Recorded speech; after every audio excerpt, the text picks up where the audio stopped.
The manila envelope felt heavier than it should have as I sat in my car outside the coffee shop, my hands trembling slightly as I stared at the private investigator's report through the windshield. 3 months of surveillance, financial records, and photographs that painted a picture so ugly I'd spent the last hour crying in a grocery store parking lot. My son Marcus had been lying to me for over a year, and the evidence in my lap proved that everything he'd done for my safety was actually designed to steal my independence, my money, and eventually, my life. Before we jump back in, tell us where you're tuning in from, and if this story touches you, make sure you're subscribed, because tomorrow, I've saved something extra special for you. At 74, I'd never imagined I'd be hiring a private investigator to spy on my own child, but life has a way of surprising you in the cruelest ways possible. My name is Eleanor Whitman, and I've lived in the same colonial house in Millbrook for 47 years.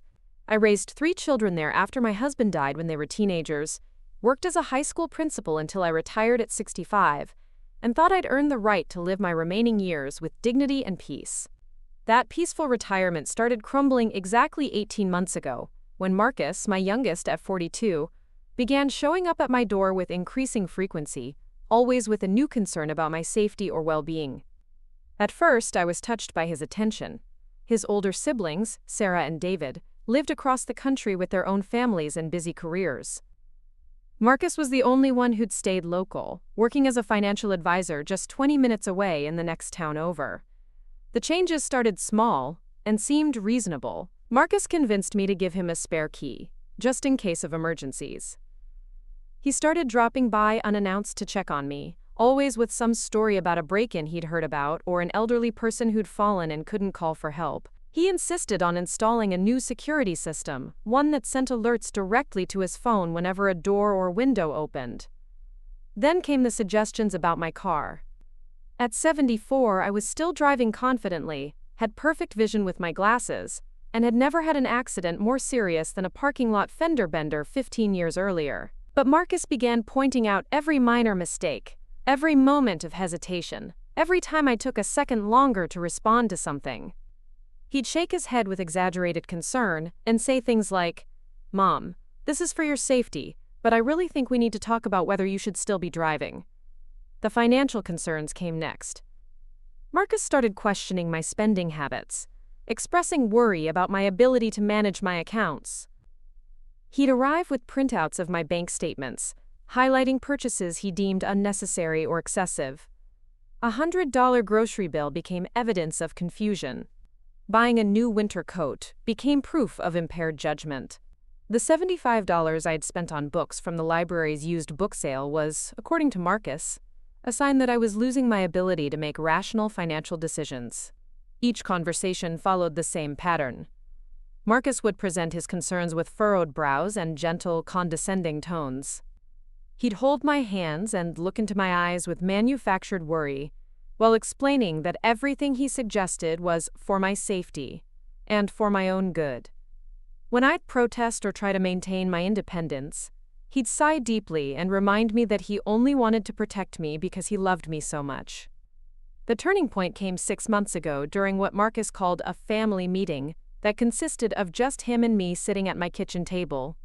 He'd brought a folder full of documents and spent an hour explaining why I needed to make some important changes to protect myself from potential financial exploitation and to ensure my safety as I aged. He wanted me to add him as a joint owner on all my bank accounts. He wanted to be listed as my power of attorney for both financial and medical decisions. He insisted that I needed to stop driving immediately and sell my car. Most shocking of all, he suggested that I should consider moving to an assisted living facility, just as a precaution, to make sure I'd have help available if I needed it. When I refused, Marcus's demeanor shifted slightly. The gentle concern remained, but there was something harder underneath it now, a flash of frustration that he quickly covered with more talk about safety and protection. He left that day without pushing the issue further, but I could tell he wasn't done with the conversation. That's when the incident started happening. 3 weeks after our kitchen table meeting, I came home from grocery shopping to find my front door standing wide open. Nothing was missing, nothing was disturbed, but the security system Marcus had installed showed that the door had been opened with a key rather than forced. When I called Marcus in a panic, he arrived within minutes, full of concern and theories about how I must have forgotten to lock the door properly, or maybe hadn't closed it securely when I left. 2 weeks later, I discovered that someone had been in my house while I was at my weekly bridge game. Again, nothing was missing, but small things were out of place. A book moved from the coffee table to the mantel. Kitchen chairs pushed in differently than I'd left them. The thermostat adjusted to a temperature I never used. When I mentioned it to Marcus, he suggested that perhaps I was becoming confused about how I'd left things, that minor memory issues were normal at my age. The gas incident was the most frightening. I came home one evening to smell gas in my kitchen. One of the burners on my stove had been turned on but not lit, filling the room with the dangerous odor. I immediately opened windows, turned off the gas, and called the utility company. When the technician arrived, he confirmed that the burner had been manually turned on and suggested I be more careful about checking the stove before leaving the house. Marcus arrived just as the utility truck was pulling away. He was full of concern and relief that I was safe, but also quick to point out that this was exactly the kind of dangerous mistake that proved I shouldn't be living alone anymore. The incident, he said, was evidence that my memory and attention to details were declining enough to put me at serious risk. Each incident followed the same pattern. Something potentially dangerous or concerning would happen, always when I was away from the house, always something that could theoretically be explained by my own forgetfulness or confusion. Marcus would respond with the perfect mixture of relief and worry, using each event as further evidence that I needed more supervision, more help, more protection. But I wasn't confused, and I wasn't forgetting things. I'd been a high school principal for 23 years, managing budgets, staff, students, and parents with sharp attention to detail and an excellent memory. I knew how I left my house, I knew my own habits, and I knew that something was very wrong with the story Marcus was trying to sell me. The final straw came 2 months ago. I'd gone to my usual doctor's appointment for my quarterly checkup, the same physician I'd been seeing for over a decade. Dr. Patricia Hernandez had always been straightforward and honest with me about my health, so I was surprised when she seemed unusually concerned during what should have been a routine visit. She asked me detailed questions about my memory, my daily routines, my ability to manage household tasks and finances. She inquired about whether I'd been experiencing any confusion, disorientation, or difficulty making decisions. Her questions felt oddly specific and pointed, not like the general wellness inquiries she usually made. When I asked why she was focusing so heavily on cognitive issues, Dr. Hernandez hesitated before explaining that my son Marcus had called her office several times over the past few months, expressing serious concerns about my mental state and ability to live independently. He'd reported incidents of confusion. Preparing and narrating this story took us a lot of time, so if you are enjoying it, subscribe to our channel. It means a lot to us. Now, back to the story. Dangerous mistakes, and what he described as increasing signs of dementia or cognitive decline. The conversation that followed changed everything. Dr. Hernandez assured me that based on her examination and our conversation, she saw no signs of cognitive impairment or memory issues. My mental acuity was sharp, my responses were clear and logical, and I showed no symptoms of the decline that Marcus had been reporting. She suggested that there might be some miscommunication, or perhaps Marcus was being overly cautious due to worry about my well-being. But I knew better. Marcus hadn't been calling out of concern or caution. He'd been systematically building a case with my own doctor to support his claims that I was becoming incompetent and unsafe living alone. He was creating an official record of supposed cognitive decline that he could later use to justify taking control of my affairs. That night, I sat in my living room with a cup of tea and really thought through everything that had been happening. The pattern was too clear and too convenient to be coincidental. Every incident that made me look forgetful or unsafe happened when I was away from the house. Every mistake or dangerous situation could be explained by someone who had access to my home, someone who knew my schedule, someone who had a key. Someone like Marcus. The more I considered it, the more convinced I became that my own son was orchestrating these incidents, creating evidence of my supposed incompetence so he could justify taking control of my life and my assets. The gas burner, the open door, the small disruptions in my house, Even his calls to my doctor were all part of a systematic campaign to undermine my independence and credibility. But I needed proof. As a former school administrator, I knew that suspicions and theories wouldn't be enough to confront someone engaging in this level of manipulation. I needed evidence, documentation, concrete proof of what was really happening. That's when I made the decision that would change everything. I was going to hire a private investigator. The decision to spy on my own son felt like a betrayal of everything motherhood was supposed to represent. But Marcus had already betrayed the fundamental trust between parent and child. If he was willing to gaslight me, manipulate my doctor, and potentially put me in danger to advance his own agenda, then I owed it to myself to find out the truth. I found Henderson Investigations through an online search, drawn to their description as a firm that specialized in financial fraud and elder abuse cases. When I called their office, I spoke with Janet Henderson, a former police detective who'd started her own agency after retiring from the force. Her voice was kind but professional when I explained my situation, and she didn't seem shocked or surprised by what I was describing.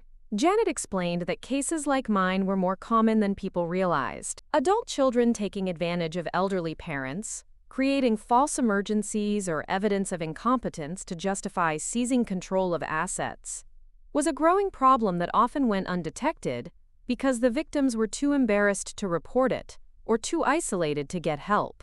She agreed to take my case and outlined what the investigation would involve. They would conduct surveillance of Marcus to document his activities and movements. They would investigate his financial situation to determine if he had motives for wanting access to my assets. They would monitor my house to see if anyone was accessing it when I wasn't home. Most importantly, they would document everything with photographs, video recordings, and detailed reports that could serve as legal evidence if needed. The cost was significant, nearly $3,000 for a comprehensive 3-month investigation, but I had the resources to afford it. More importantly, I couldn't afford not to know the truth. If Marcus was innocent and I was wrong about everything, I'd happily pay the fee for peace of mind. If he was guilty of what I suspected, then the evidence would be invaluable for protecting myself and potentially seeking legal action.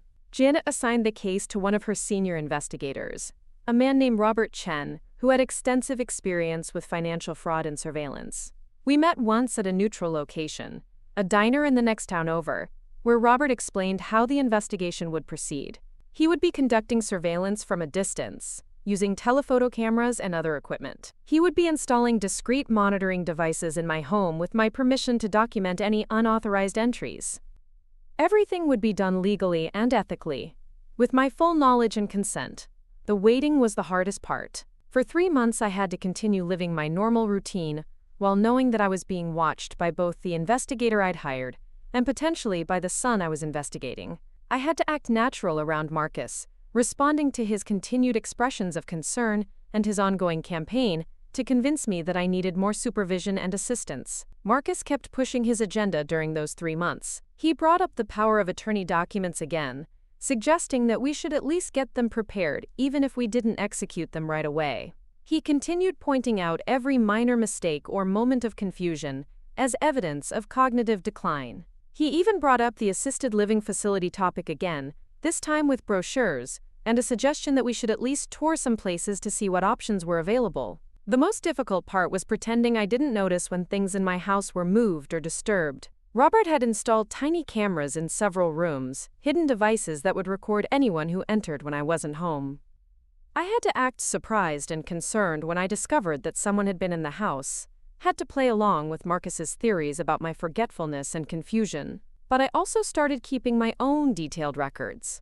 I photographed rooms before I left the house, noting exactly how I'd arranged things. I documented my daily activities and routines in a journal, creating my own evidence of my mental acuity and attention to detail. I saved every email and text message from Marcus, preserving his own words about my supposed decline and his suggestions for addressing it. The investigation reports came every 2 weeks, each one adding new pieces to a puzzle that was becoming increasingly clear and disturbing. Robert's surveillance revealed that Marcus was having serious financial problems that he'd hidden from the family. His financial advisory business was struggling, and he'd recently lost several major clients. He'd taken out a second mortgage on his house and had significant credit card debt. More damning was the evidence of Marcus accessing my house. Robert's monitoring equipment documented multiple occasions when Marcus entered my home while I was away, using the spare key I'd given him for emergencies. The cameras captured him moving through the house, disturbing small items, and on one occasion, actually turning on the gas burner in my kitchen before leaving again. The financial investigation revealed that Marcus had been researching the value of my house and investments, even contacting a realtor about potential sale prices for my property. He'd inquired about the process for obtaining conservatorship over an elderly parent, and had consulted with an attorney about powers of attorney and asset protection strategies. Most shocking of all, Robert discovered that Marcus had been in contact with 2 different assisted living facilities, not just gathering information as he'd claimed, but actually discussing availability, costs, and the process for moving a reluctant family member into care. He'd presented himself as a concerned son, dealing with a mother who was becoming increasingly unsafe, living alone. By the end of the 3-month investigation, I had a comprehensive report documenting Marcus's deception, manipulation, and potential fraud. The evidence was overwhelming and heartbreaking. My son, the child I'd raised and supported and loved unconditionally, had been systematically working to undermine my independence and seize control of my life for his own financial benefit. Robert's final report included a detailed timeline of events, photographs of Marcus entering my house without permission, financial records showing his debts and motives, and recordings of phone calls he'd made to various professionals misrepresenting my mental state and living situation.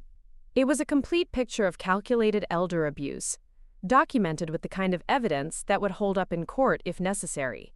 The day I received the final report, I drove to that coffee shop and sat in my car reading through every page, looking at every photograph, absorbing the full scope of what my son had been doing to me.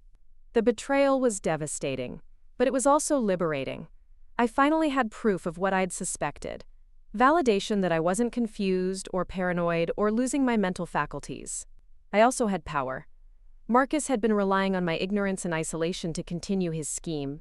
He assumed I was too trusting, too naive, or too cognitively impaired to figure out what he was doing. He was about to learn just how wrong he was. The confrontation had to be planned carefully. I couldn't just show up at his door with the report and expect him to confess. Marcus was manipulative and calculating, and he'd likely try to spin the evidence or convince me that I was misunderstanding the situation. I needed to control the conversation and make sure he couldn't escape the truth of what he'd been doing.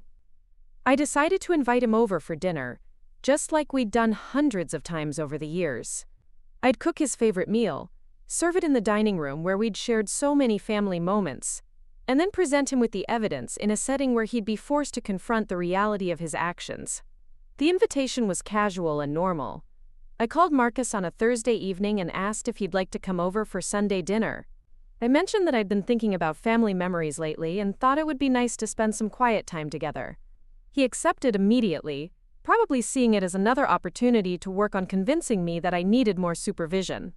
That Sunday morning, I cooked Marcus's favorite meal from childhood: pot roast with vegetables, mashed potatoes, and the chocolate cake recipe that had been passed down from his grandmother. As I worked in the kitchen, I thought about all the times I'd prepared this same meal for birthdays, celebrations, and family gatherings. The irony wasn't lost on me that I was using his favorite comfort foods as the backdrop for the most difficult conversation of our relationship. I set the dining room table with my best china and silverware, the same dishes we'd used for holiday dinners and special occasions.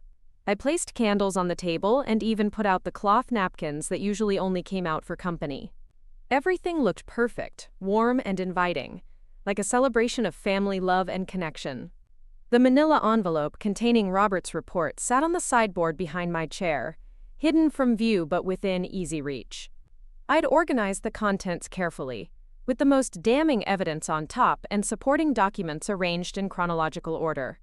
I wanted to be able to present each piece of information systematically, building the case methodically until Marcus had no choice but to acknowledge what he'd been doing.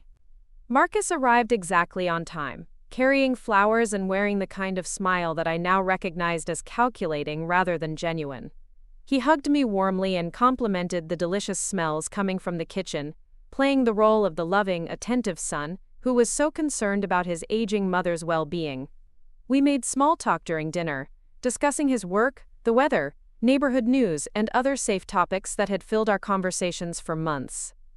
Marcus seemed relaxed and comfortable, probably assuming that this was just another opportunity to slowly advance his agenda of convincing me that I needed more care and supervision. He even brought up some of his familiar concerns during the meal, mentioning that he'd noticed I seemed a bit more forgetful lately, and asking if I'd given any more thought to his suggestions about getting help with household management and financial planning. His tone was gentle and caring, the same manipulative approach he'd been using for over a year. After we finished eating, I served the chocolate cake and poured coffee, maintaining the comfortable, familial atmosphere. Marcus complimented the meal and thanked me for going to so much trouble, expressing appreciation for the time we were spending together. It was the kind of moment that should have been treasured, a loving interaction between a mother and son who cared about each other. Instead, it felt like the calm before a devastating storm. When we finished dessert, I stood up and retrieved the manila envelope from the sideboard. Marcus watched with mild curiosity as I returned to my chair, probably assuming I had some family photos to share or documents related to estate planning that he'd been encouraging me to address. I placed the envelope on the table between us and looked directly into his eyes, searching for some last trace of the child I'd raised, some hint of remorse or recognition of what he'd been doing. What I saw instead was the calculating expression of someone who'd been caught but hadn't realized it yet. The moment had come to show my son that his campaign of deception and manipulation was over, that his mother was neither confused nor helpless, and that every lie he'd told for my safety had been carefully documented by a professional investigator who knew exactly what elder abuse looked like. Marcus was about to learn that the woman he'd been trying to control and deceive was still sharp enough to outmaneuver him completely. "Marcus," I said quietly, my voice steady despite the storm of emotions churning in my chest, "we need to have a conversation about safety."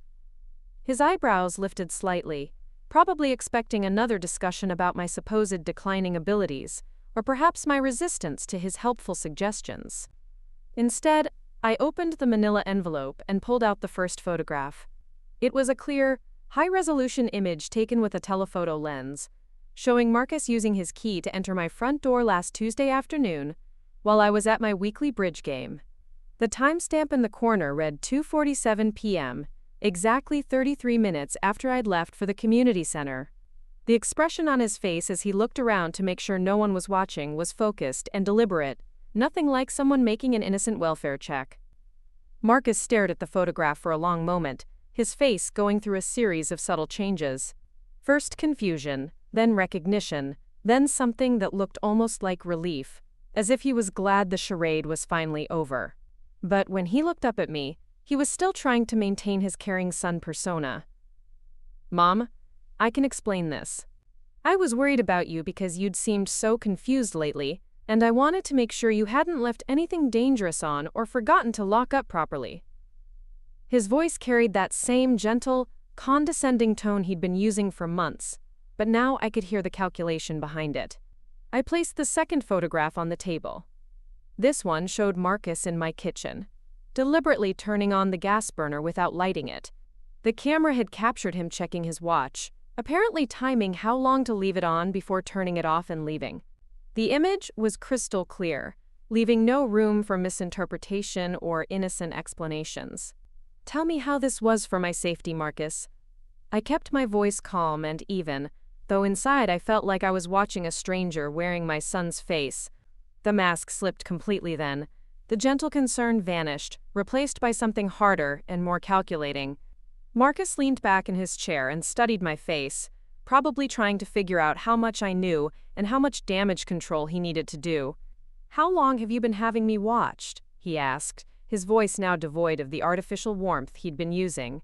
"For over a year. Long enough to document everything you've been doing."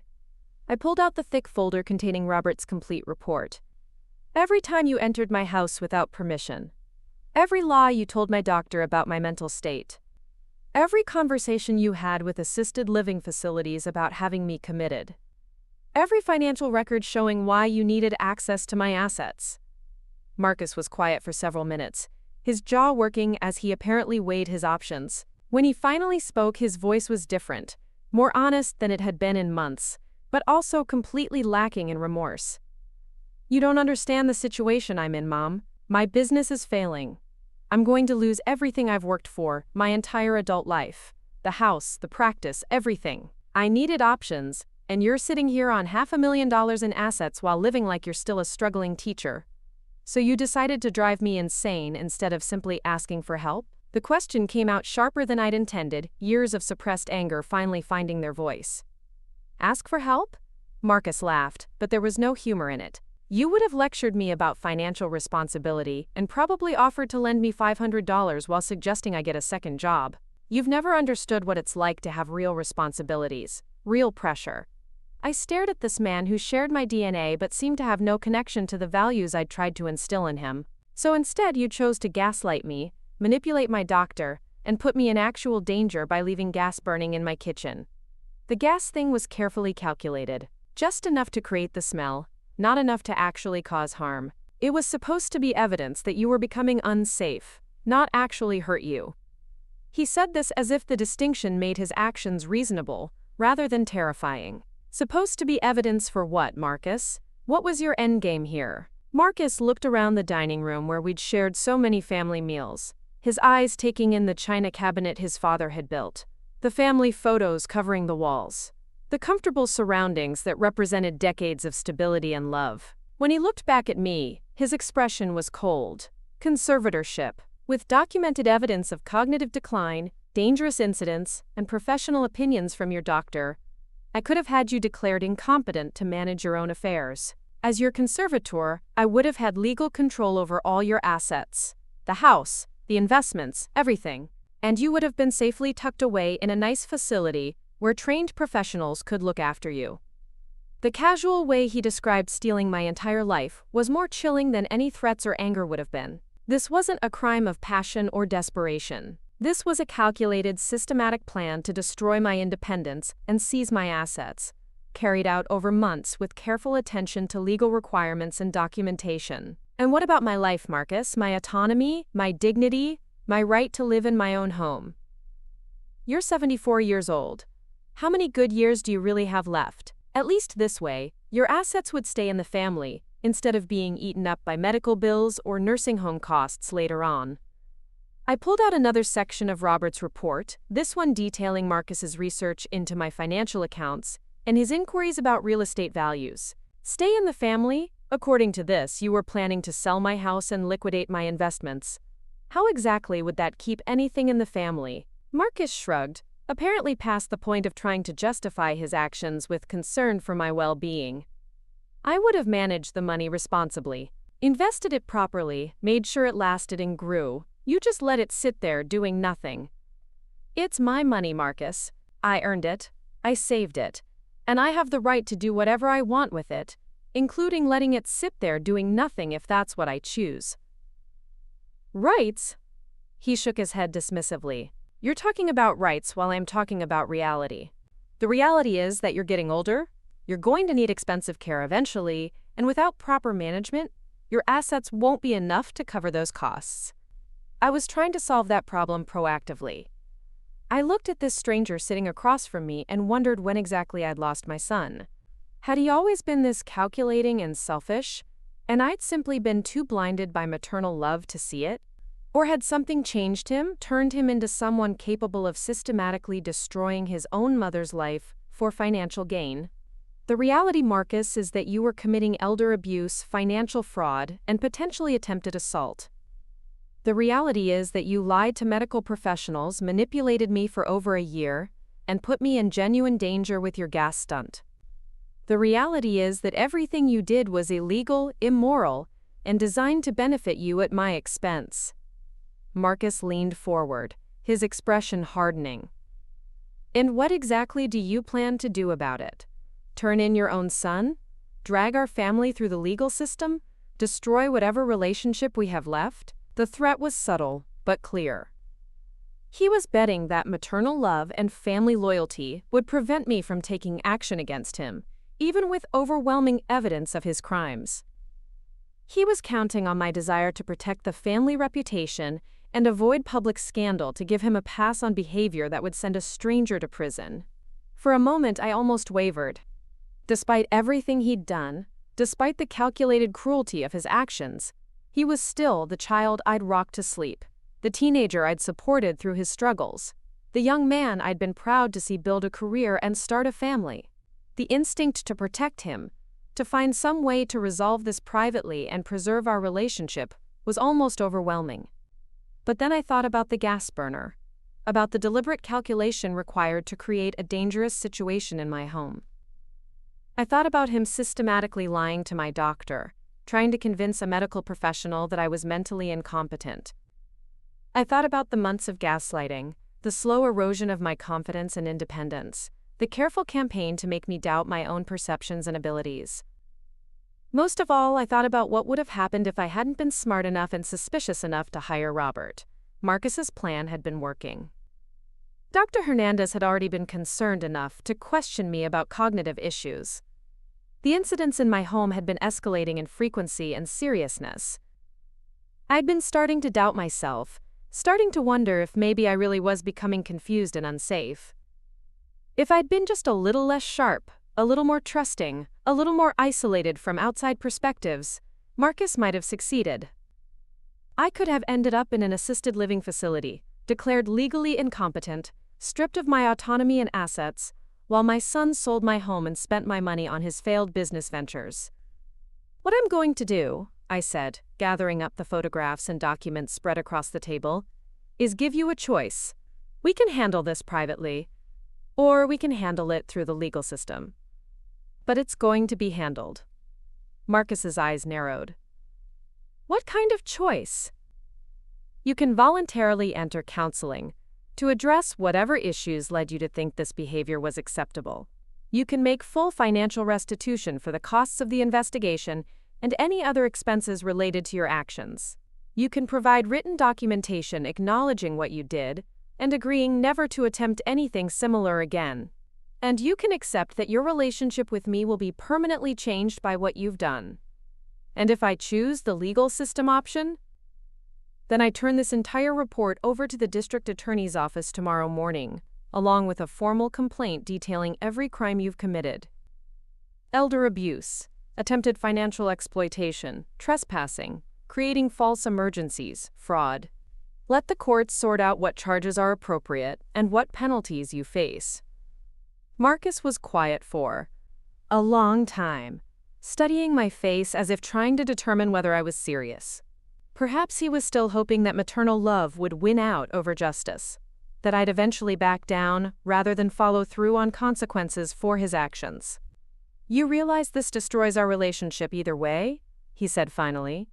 No, Marcus. You destroyed our relationship when you decided to treat me like an obstacle to overcome, rather than a person deserving of respect and honesty. You destroyed it when you chose to gaslight me and manipulate my doctor and put me in danger. You destroyed it when you decided that my independence and dignity were acceptable casualties in your financial planning. I never meant for it to go this far. It started small, just exploring options, trying to understand what resources might be available if you ever really did need help. But then the business problems got worse, and the timeline became more urgent. So you escalated from exploring options to actively creating false evidence that I needed immediate intervention. That's not an accident or a misunderstanding, Marcus. That's a conscious choice to commit crimes against your own mother. He slumped back in his chair, the fight seeming to go out of him all at once. What happens to my family if this becomes public? My practice will be ruined. Sarah and David will find out. The grandkids will know their father tried to steal from their grandmother. For the first time since I'd opened that envelope, I saw something that looked like genuine remorse cross his face. Not for what he'd done to me, but for the consequences he might face. Even his regret was entirely self-centered. Those are all things you should have considered before you started this campaign against me. Actions have consequences, Marcus. I didn't create this situation. You did. So what's it going to be, the private option or the legal one? Marcus stared at the table for several minutes, apparently weighing his options. Finally, he looked up at me with an expression I couldn't quite read. If I agree to the private option, what guarantee do I have that you won't change your mind later? That you won't decide to pursue legal action anyway once you've had more time to think about it? You don't get guarantees, Marcus. You get a chance to try to make things right and hope that it's enough. But if you violate any part of the agreement, If you try to manipulate me again in any way, if you approach my doctor or any other professionals with false information about my competency, then the legal option is automatically back on the table. And our relationship? What happens between us going forward? I looked at this man who had been my baby, my child, my source of pride and joy for so many years. The grief I felt was almost overwhelming, but it wasn't grief for the son I was losing. It was grief for the son I'd apparently never really had, the relationship I'd thought we shared that had apparently been an illusion. I don't know, Marcus. I honestly don't know if we can have a relationship after this. Maybe with time and genuine change, we could find some way forward, but right now, I can barely look at you without seeing someone who was willing to destroy my life for money. You act like I'm some kind of monster. I never intended to actually hurt you. Everything I did was calculated to avoid real harm while creating the appearance of problems that needed professional intervention. Do you hear yourself right now? You're describing a systematic campaign of psychological abuse and calling it careful planning. You turned my own home into a place where I couldn't trust my own perceptions. You made me doubt my mental acuity and question my ability to live independently. You put me in genuine danger with that gas stunt, regardless of your calculations. How is that not real harm? Marcus was quiet again, apparently unable or unwilling to acknowledge the full scope of what he'd done. Finally, he sighed deeply and looked directly at me. The private option? I'll agree to the private option. I nodded, feeling no satisfaction or relief at his choice. Then here's what's going to happen. You're going to find a licensed therapist who specializes in family issues and financial ethics. And you're going to commit to at least 6 months of regular sessions. You're going to reimburse me for every penny I spent on the investigation, plus any other costs related to your actions. You're going to provide me with written acknowledgement of what you did and a commitment never to attempt anything similar again. Anything else? You're going to stay away from my house, my doctor, and my personal affairs unless specifically invited. If I need help with something, I'll ask for it. If I don't ask, you assume I don't need or want your assistance. No more surprise visits. No more checking up on me. No more discussions of my safety or competency unless I bring them up myself. So I'm essentially cut off from your life. You're being given boundaries that should have been obvious from the beginning. The fact that you see reasonable limits as punishment tells me how twisted your perspective has become. Marcus gathered himself together and stood up from the table. I'll need some time to arrange the therapy and get the money together for reimbursement. You have 2 weeks to provide me with proof that you've scheduled the counseling sessions and a plan for repayment. If I don't hear from you by then, I'll assume you've chosen the legal option after all. He nodded and headed toward the front door, then stopped and turned back to look at me. For what it's worth, Mom, I really am sorry it came to this. No, Marcus, you're sorry you got caught. If I hadn't been smart enough to hire an investigator, you'd still be working your plan and telling yourself it was for my own good.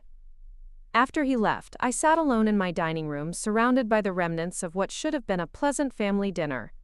The china and silverware that had witnessed so many celebrations now felt tainted by the conversation that had just taken place. The family photos on the walls seemed to mock the reality of what my family had actually become.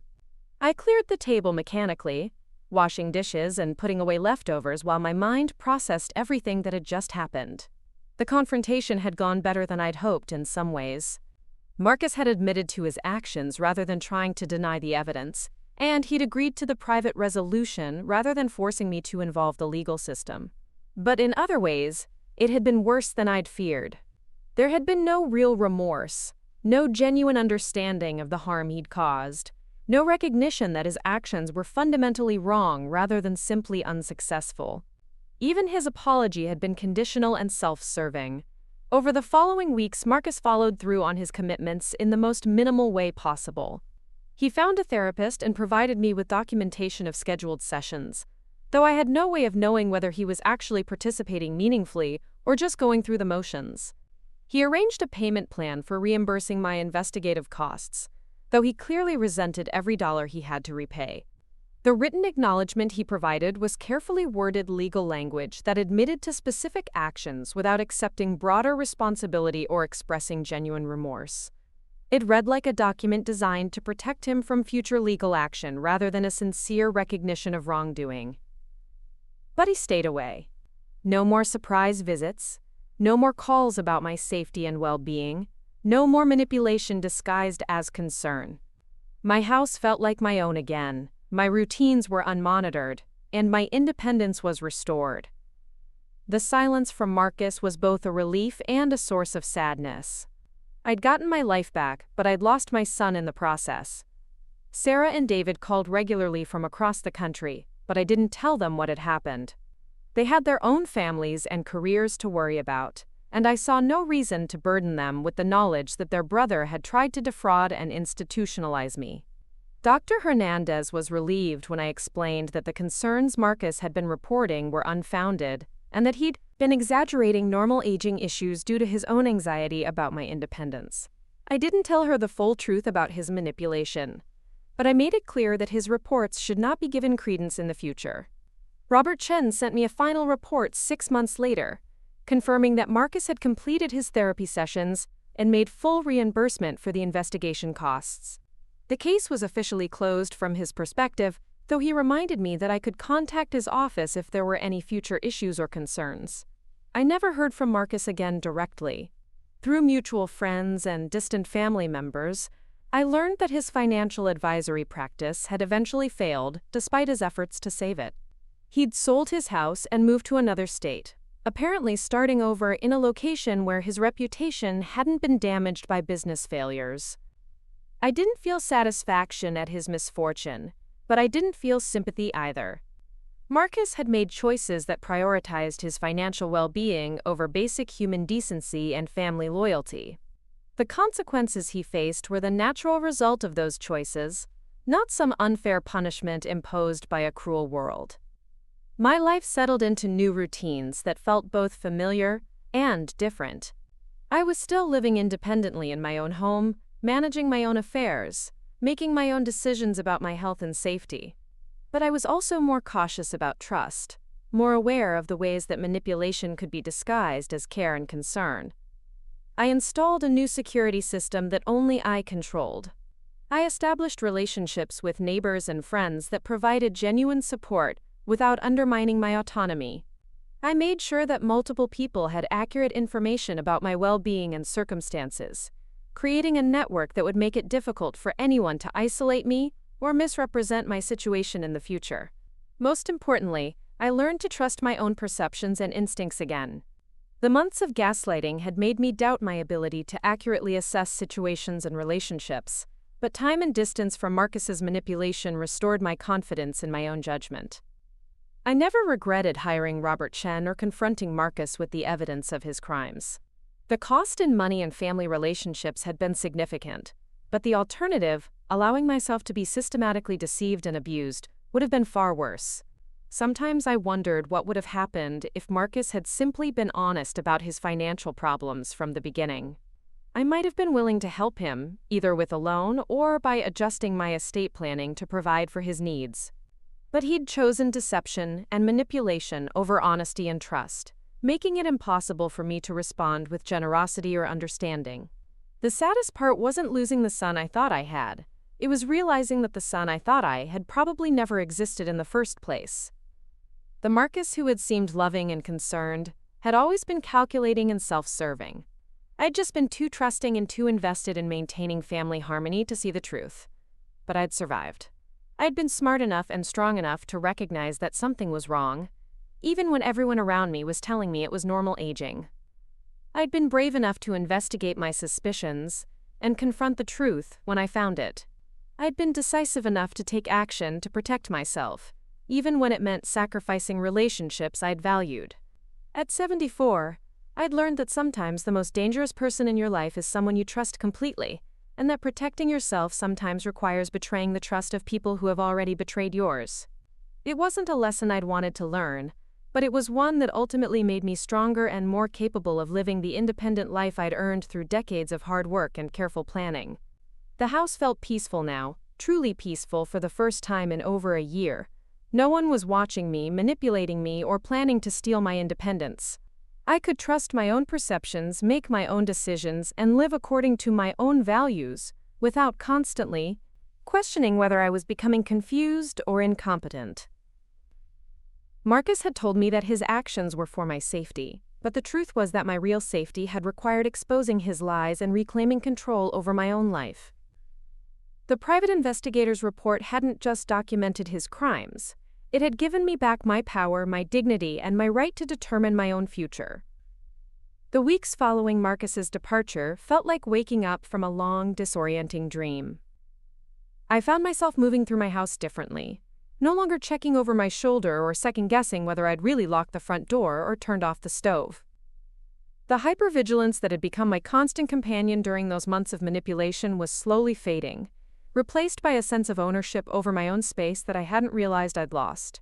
But the healing process wasn't straightforward or simple. Some mornings I'd wake up with a start, convinced I could hear Marcus's key in the front door, only to remember that I'd had the locks changed 3 days after our confrontation. The new deadbolt was heavier, more substantial than the old one, and I found comfort in the solid click it made when I turned the key. Dr. Hernandez had been understanding when I'd requested a private meeting to clarify the situation with Marcus's calls to her office.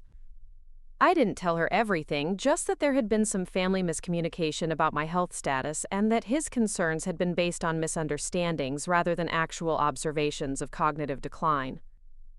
"I'm glad you came in to discuss this, Eleanor," she'd said, reviewing my file with fresh eyes. "I have to admit, the concerns your son was reporting didn't align with what I observed during our appointments.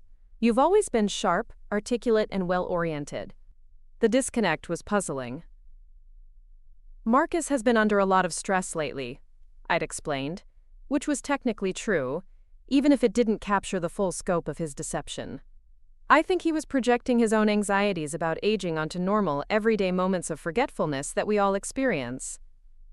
Dr. Hernandez had nodded knowingly. Adult children sometimes struggle more with their parents' aging process than the parents themselves do.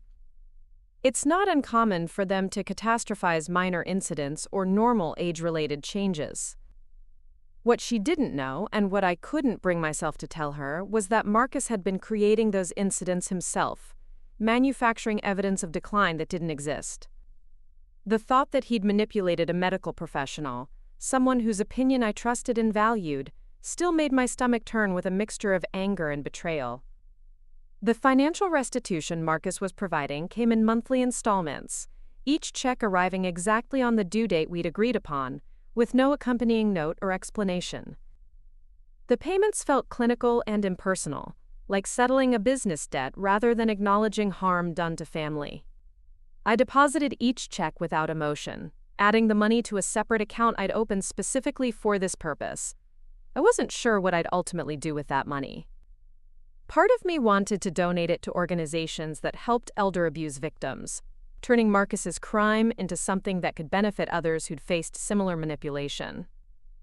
Another part of me thought about using it to upgrade my home security system or invest in services that would help me maintain my independence as I continued to age. The therapy sessions Marcus was attending remained a mystery to me. The documentation he'd provided showed regular appointments with Dr. Patricia Stern, a licensed clinical social worker who specialized in family dynamics and ethical decision-making. But I had no way of knowing whether he was engaging genuinely with the process or simply fulfilling the minimum requirement we'd agreed upon. I found myself wondering what he told Dr. Stern about our situation. Did he present himself as a concerned son whose efforts to help his aging mother had been misunderstood? Did he acknowledge the systematic nature of his deception? Or did he minimize his actions as isolated mistakes made under financial pressure? The uncertainty bothered me more than I'd expected. I wanted to believe that Marcus was using the therapy sessions to genuinely examine his behavior and develop better coping strategies for future stress and financial difficulties. But I also knew that people who were capable of the level of manipulation he'd demonstrated were often equally skilled at manipulating therapeutic relationships.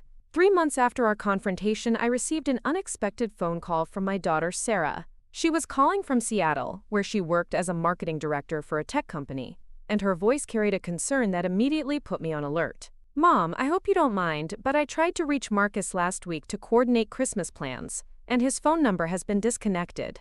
Do you know if he's moved or changed carriers?"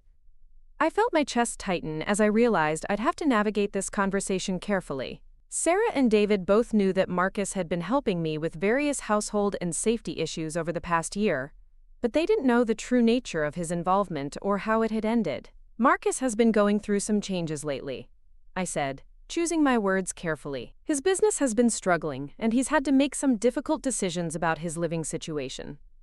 Is he okay? Should David and I be worried about him?" The protective instinct I felt toward my other children surprised me. Despite everything Marcus had done, I didn't want Sarah and David to carry the burden of knowing how far their brother had fallen. They had their own families and responsibilities, and there was nothing they could do to change what had already happened. Marcus is working through some personal and professional challenges, but he's getting help.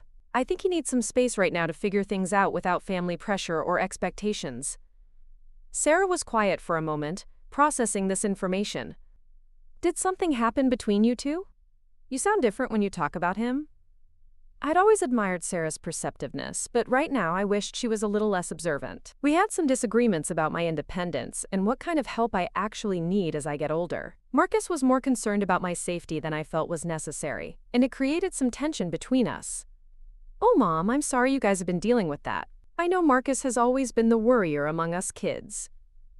If only she knew how much Marcus had been worrying about the wrong things entirely. We're both taking some time to reassess our relationship and figure out how to move forward in a healthier way.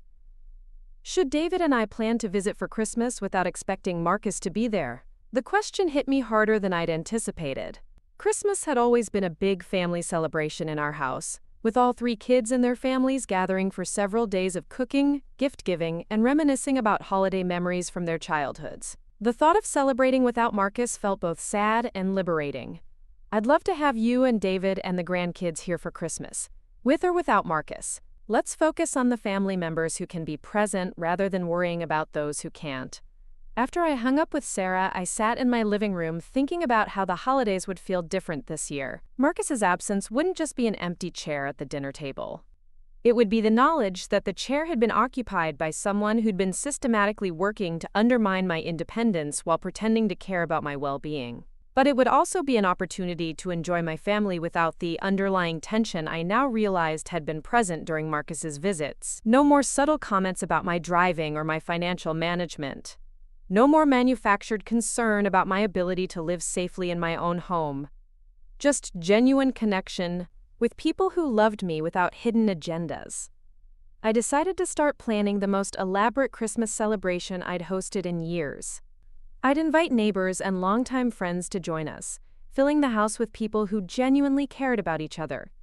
I'd cook all the traditional foods I'd been making for decades, set the table with my finest china, and create the kind of warm, welcoming atmosphere that had defined our family holidays when the kids were young. The planning process became a kind of therapy for me, a way of reclaiming the traditions and spaces that Marcus's manipulation had tainted. Every menu decision, every decoration I pulled out of storage, every invitation I extended, was an act of defiance against the narrative he'd tried to create about my declining capabilities. One evening, while I was going through boxes of Christmas ornaments in the basement, I found a photo album I'd forgotten about. It contained pictures from Marcus's childhood and teenage years, capturing moments when he'd seemed genuinely happy and loving, rather than calculating and manipulative. There was a picture of him at age 7, grinning gap-toothed, while showing off a snowman we'd built together in the backyard. Another photo showed him at his high school graduation, his arm around my shoulders as we both beamed with pride at his accomplishments. A third image captured him, holding his infant son for the first time, his face soft with wonder and protective love. Looking at these images, I tried to reconcile the child and young man in the photographs with the person who'd systematically gaslighted me for over a year. Had there been signs of his capacity for manipulation that I'd missed or ignored? Or had something fundamental changed in him over the years, transforming genuine love into calculated exploitation? I realized that I might never have answers to those questions, and that searching for them wasn't necessarily helpful for my own healing process. Whether Marcus had always been capable of this behavior or had developed it in response to financial pressure and personal failures, the fact remained that he'd chosen to target me rather than seek help through honest communication. The photo album went back into storage, but I kept thinking about the images for days afterward. They reminded me that grief for the relationship I'd lost was legitimate and necessary, even though Marcus was still alive and technically still my son. The person I'd thought I knew, the relationship I'd believed we shared, those things were gone as surely as if he'd died. Dr. Elizabeth Manning, a grief counselor I'd started seeing monthly, helped me understand that this kind of loss was particularly complex because it involved both the death of illusions and the continued existence of the person who'd shattered them. It's normal to feel confused about how to process these emotions, she'd explained during one of our sessions. You're mourning the son you thought you had while simultaneously protecting yourself from the son you actually have. Both responses are appropriate and necessary. Dr. Manning had also helped me work through the guilt I felt about having Marcus investigated. Despite the overwhelming evidence of his crimes and the knowledge that he'd been putting me in genuine danger, I sometimes wondered if I'd been too harsh or moved too quickly to assume the worst about his intentions. You protected yourself from someone who was systematically abusing your trust and potentially putting you in physical danger, Dr. Manning had reminded me. The fact that the person was your son doesn't make his behavior less harmful or your response less justified. She'd also pointed out that my decision to offer Marcus a private resolution rather than immediate legal action had actually demonstrated considerable mercy and family loyalty, even in the face of his betrayal. Many people in your situation would have gone straight to the police without offering any alternatives. You gave him a chance to take responsibility and make amends, which shows that your parental love was still intact even when your trust had been destroyed. As winter deepened and Christmas approached, I found myself settling into new routines that felt more authentic and sustainable than the hypervigilant lifestyle I'd developed during the months of Marcus's manipulation. I joined a book club at the community center, started volunteering at the local food bank, and even signed up for a digital photography class to learn how to use the camera features on the smartphone Sarah had convinced me to buy. Each new activity was both enjoyable in its own right and a statement about my continuing capabilities and interests. I wasn't withdrawing from life or becoming more dependent on others for help and stimulation. If anything, I was more engaged with my community and more confident about trying new things than I'd been in years. The photography class was particularly satisfying. Our instructor, a retired journalist named Frank Rodriguez, encouraged us to document the ordinary moments of our daily lives, finding beauty and meaning in routine activities and familiar spaces. Through the lens of my camera, I rediscovered appreciation for my home, my neighborhood, and the small details of independent living that Marcus had tried to convince me I could no longer manage safely. I photographed my kitchen during the process of preparing meals, capturing the organized efficiency that contradicted his claims about my declining ability to handle domestic tasks. I documented my weekly shopping trips, showing the careful planning and execution that went into maintaining my household. I even took pictures of myself paying bills and balancing my checkbook, creating visual evidence of the financial competency Marcus had tried to undermine. The photographs became a kind of visual journal of my recovery, and a testament to the independence I'd fought so hard to preserve. When I showed some of them to Dr. Manning, she observed that the images reflected someone who was not just surviving but thriving in the wake of a serious betrayal. These photographs show confidence, purpose, and joy, she'd noted. They're the work of someone who has reclaimed her narrative and isn't allowing other people's false perceptions to define her reality. Christmas arrived with Sarah, David, and their families, bringing energy and warmth to the house that had been missing for longer than I'd realized. My grandchildren, ranging in age from 6 to 16, filled the rooms with laughter and chaos and the kind of genuine affection that can't be manufactured or manipulated. David, who worked as an engineer in Phoenix, spent time updating some of the minor maintenance issues around the house, not because he thought I was incapable of managing them, but because he enjoyed the work and wanted to contribute to our family gathering. The difference in his approach compared to Marcus's manufactured emergencies was striking and healing. "Mom, you've got a small leak under the kitchen sink," he'd mentioned casually while helping with dishes after Christmas dinner. "Nothing urgent, but I could fix it tomorrow if you've got some spare pipe fittings in the basement." No drama, no implications about my declining ability to maintain my home, no suggestions that this minor plumbing issue was evidence of larger problems requiring professional intervention. Just a straightforward offer of help from someone who genuinely cared about my comfort and well-being. Sarah spent time going through old photo albums with me, sharing memories, and asking about family history she wanted to preserve for her own children. Her questions were respectful and interested, seeking to understand and honor our family's story, rather than looking for evidence of cognitive decline or confusion about past events.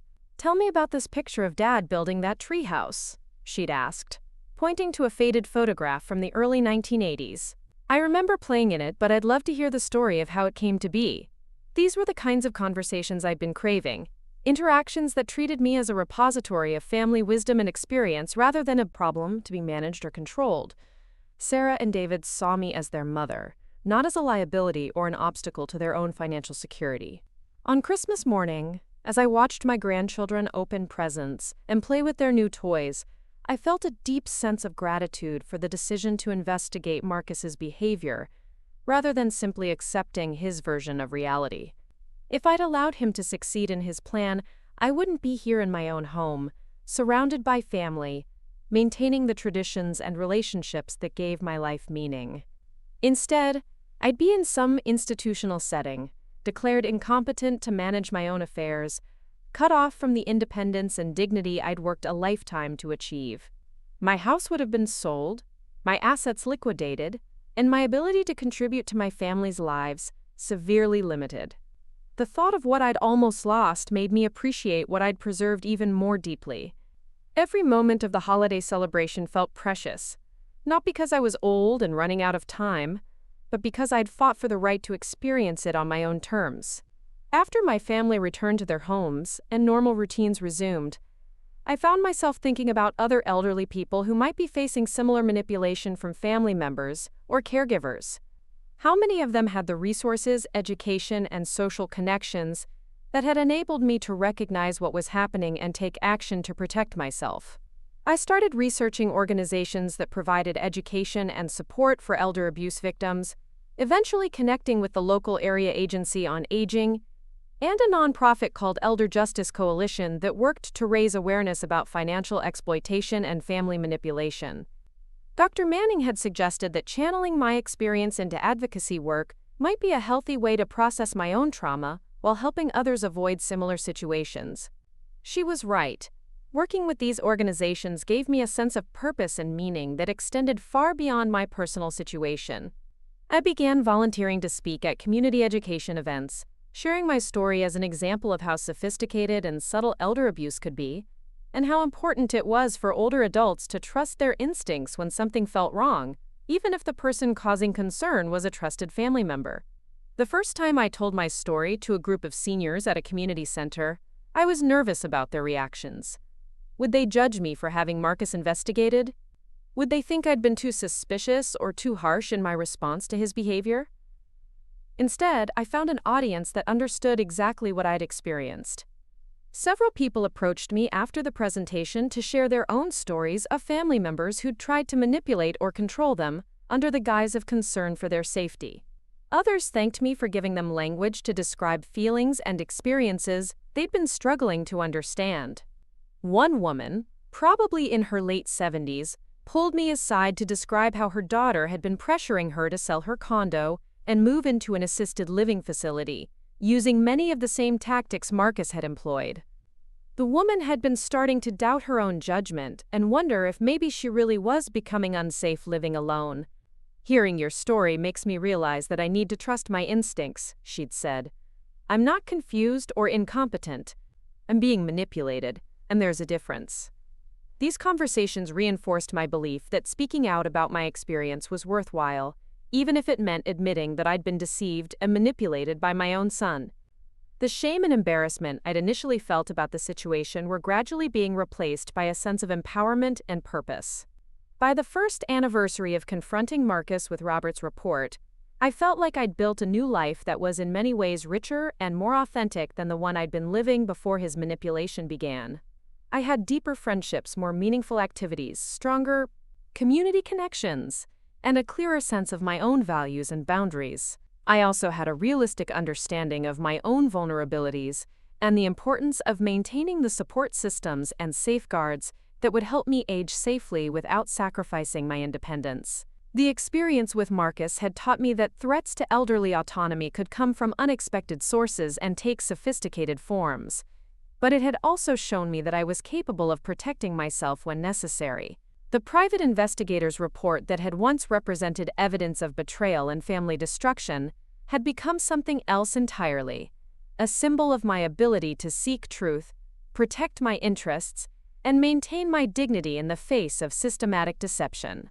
It was proof that even at 74, I was still capable of learning, growing, and fighting for what mattered most to me. Marcus remained absent from my life, his therapy sessions completed according to our agreement, and his financial restitution paid in full. I sometimes wondered if he'd gained any genuine insight from the experience, or if he'd simply fulfilled the minimum requirements and moved on to rebuild his life elsewhere. But I'd learned that I didn't need answers to those questions to move forward with my own healing and growth. Marcus's story was his to write, and whether he chose accountability and change or continued down a path of manipulation and exploitation was beyond my control.